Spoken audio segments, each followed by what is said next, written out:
Hello friend, आज का video में हम लोग आधुनिक भारत और राष्ट्र आंदोलन के कुछ ऐसे प्रश्न देखेंगे जो कि एग्जाम में अक्सर पूछे जाते हैं।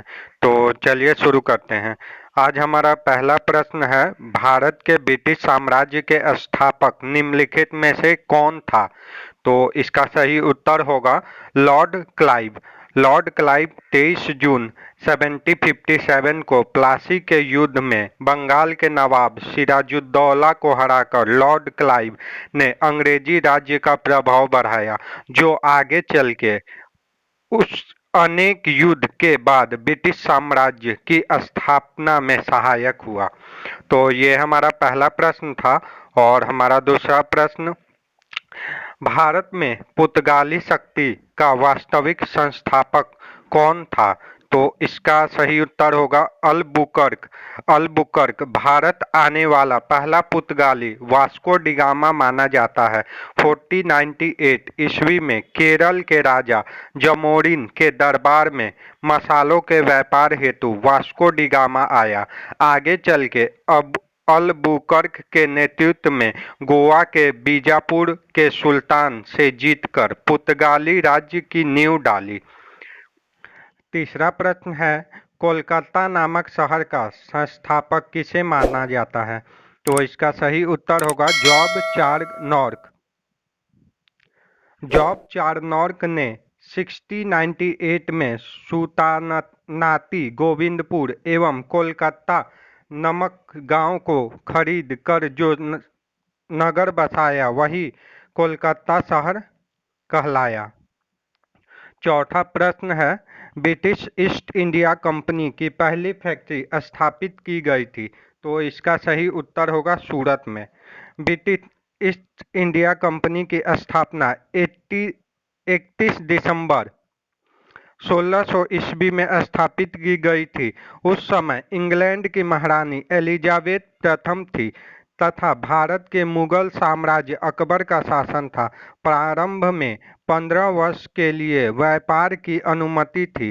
धीरे धीरे कंपनी का व्यापार बढ़ा तथा 1608 में सूरत में पहली फैक्ट्री तथा दक्षिण भारत में 1611 में मुसरीपट्टनम में पहली फैक्ट्री की स्थापना की गई।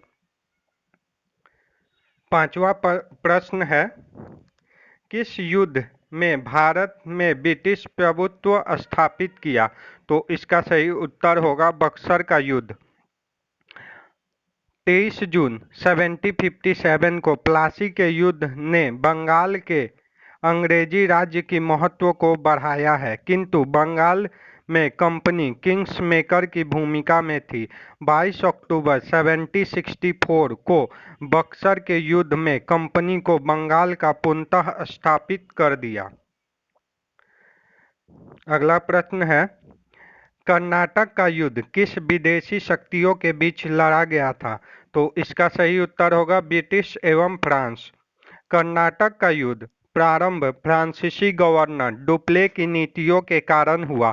यूरोप में भी दोनों देश एक दूसरे के शत्रु थे। अंततः वांडियावास के युद्ध में अंग्रेजों के विजय हुई।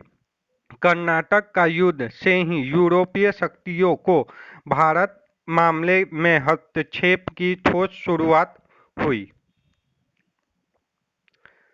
अगला प्रश्न है, भारत में न्याय संगठन की स्थापना किसने की? तो इसका सही उत्तर होगा लॉर्ड कॉर्नवालिस।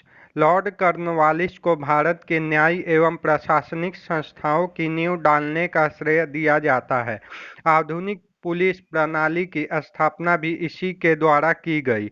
अस्थायी बंदोबस्त प्रणाली 1793 ईस्वी में इसी के द्वारा लागू की गई।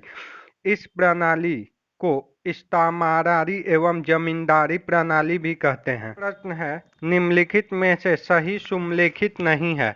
तो इसका सही उत्तर होगा डलहौजी सिविल सेवा।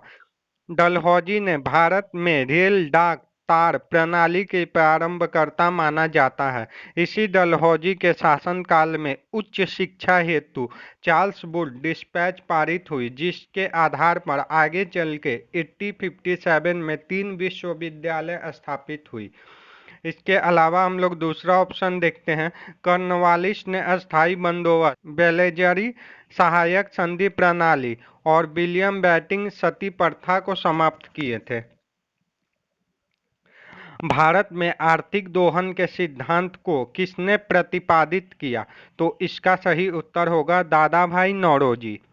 कांग्रेस के उदारवादी नेता दादा भाई नौरोजी ने अपनी पुस्तक the poverty and un-British rule in India में धन निष्कासन के सिद्धांत का तार्किक वर्णन करते हेतु अंग्रेजों के आर्थिक प्रणाली की तुलना ड्रेनेज सिस्टम से की।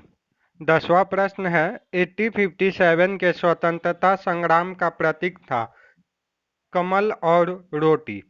1857 में विद्रोह का प्रतीक कमल और रोटी था तथा यह भी माना जाता है कि पहले 31 मई 1857 को विद्रोह की तिथि तय हुई थी, किंतु यह विद्रोह मेरठ में 10 मई 1857 को ही बख्श खां के नेतृत्व में शुरू हो गया, जिसे 11 मई 1857 को बहादुर शाह द्वितीय के नेतृत्व में प्रदान किया, किंतु बाद में यह प्रमाणित हो गया कि विद्रोह की कोई ठोस योजना नहीं थी।